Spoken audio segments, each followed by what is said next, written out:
A plan Aff identifies a problem with the world, proposes a solution for that problem, and finally explains how the solution solves it. When writing the Aff, start with advantages. Each is their own individual package, and there are generally 2 to 3 shorter ones, or one big one in each Aff. Begin by identifying the status quo, a term that refers to the present. This part of the case is often referred to as inherency. Explain why the current state of affairs is, or why it will, lead to something undesirable. These are your harms and impacts. Finally, you should explain how your plan will solve the issue you've discussed. This is referred to as solvency.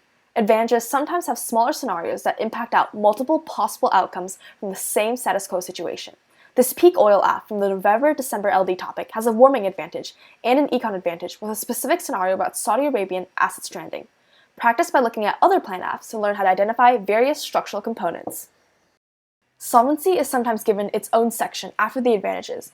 Use this as an opportunity to propose your plan text, or just read it at the top of the case. Explain why your plan is important and why it specifically is key to solving your problem. For example, if the topic strongly features the state's counterplan, your Aff will want to warrant a reason for why the federal government is key to solving your advantages. The peak oil Aff utilizes its own solvency section.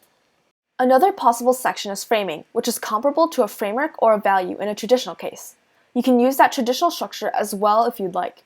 Use this portion to indicate what impacts and methodologies the judge should prioritize during their decision-making process. An underview, which is mostly seen in LD, is at the bottom of the case and generally includes theoretical and/or substantive preempts to common neg responses. Now that you've learned how to write a plan Aff, there are a few things to keep in mind. First, you should choose a topic area that you are interested in because you'll have to do a lot of research on it. Additionally, you should prep out answers to common neg arguments and responses by making front lines and blocks. We'll cover how to answer individual arguments more in depth later, but what can help for now is to practice writing a case neg against your own Aff so you can address any weak points in your case. Finally, remember to drill. Whether it be through cross-ex drills or rebuttal response drills, they will help you familiarize yourself with your case and ensure readiness for tournaments.